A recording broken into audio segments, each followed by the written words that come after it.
Hello and welcome to this week's episode of The Graham Show. I'm your host, Graham Douglas, and I am delighted and honored to have with me today Mr. Roger Rees, star of stage, film, and TV. Right? Thank you for being a guest on the show today. Thank you. Thanks. We have actually intruded here legally and with permission in Tom Schumacher's office here at Disney Theatrical, so I'm grateful for Tom and their office for letting us use the space today to shoot the show.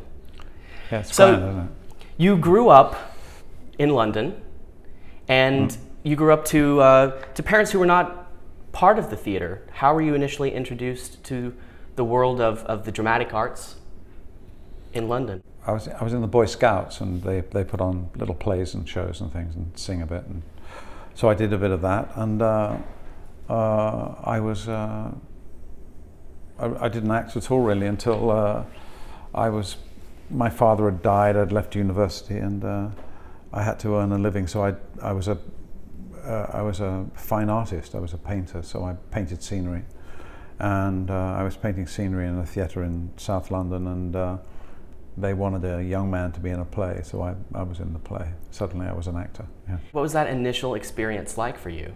I was good. I got really great reviews. It was a play that Laurence Olivier likes very much. It's called Hindle Wakes, this play. It's the first pro-feminist play written in Britain.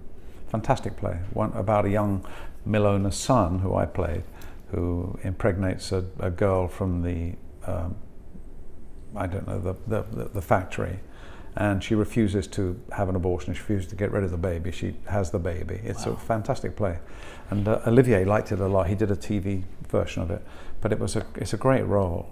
I don't know. I was so young. I didn't think anything of it. I just enjoyed doing it. But I was better then than I am now. Really, I think it's good.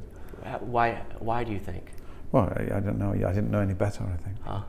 It's just more. Your performance was maybe more honest, more truthful, or no less energized. I've got a lot of energy, but I think it was probably just I was sort of ignorant of so many things. The more you understand the rules, I think the harder it is. How do you think your education in visual arts consequently informed your early pursuits in the theater? Yeah, disastrously. I think I'm only educated. I'm only educated as an actor. I'm not. I didn't have any education whatsoever. A painter, like a poet, or the actor is the only person who actually uses himself. A poet can leave the poem in a room and walk out. And a painter can do the same. So you don't have to talk about it, you just show the work, and then they discuss the work. It's only in the actor that you get personally harangued. It's about you.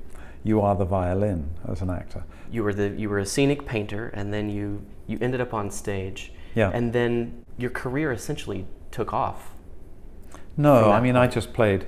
I was a spear carrier for 4 years at Stratford with Ben Kingsley, and I were both spear carriers. We had no words whatsoever. We just moved scenery and carried people around the stage for 4 years. Then eventually we got some understudy parts, and there were about 60 people doing that.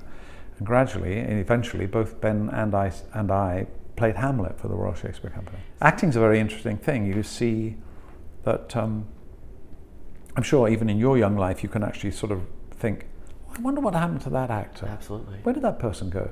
And it's just that they just stopped. And they might only be 20 or something, but they just never made any more movies. They made a couple, then they're no longer an actor. But the idea of being an actor all your life, of starting off, shall we say, in the classics and playing the young boy in The Winter's Tale, Mamilius, and then finishing up playing the gravedigger in Hamlet, is quite a nice idea. And that never happened to you? Did you never found those sorts of feelings and emotions of maybe I want to do something else, maybe it's time to No, I've always felt kind of happy in the theatre, yeah. And I think the greatest acting is, Paul Newman, on a 50-foot screen, the great American actor, seemingly doing nothing, but of course doing everything. The apex of his art was for people to say, like you can say about a Picasso drawing, you can say, well, I could do that, but you couldn't. And Paul Newman makes it look easy. But of course, it's years of thinking about it. Another example is Ted Danson in Cheers. I was in Cheers. Of course. And Ted Danson played Sam, the barkeep. And everyone said, well, he's just being Ted Danson. No, he's not. It's really hard to make it look that casual and that clever and that funny and that brilliantly timed. It's interesting. I find it interesting that the two examples you give as two actors that you admire are two American actors performing non-classical texts, both in film and TV. Yeah. Whereas your background and the business would probably consider maybe a British actor performing classical texts. Yeah, I think you might think that, but I think Shakespeare, were he alive, would be making movies. Oh. You know. What kind of movies? I think slightly dirty movies. Oh yeah? Yeah, I think so. Like a Michael Fassbender? Yeah, absolutely. We'll be back with Roger Rees.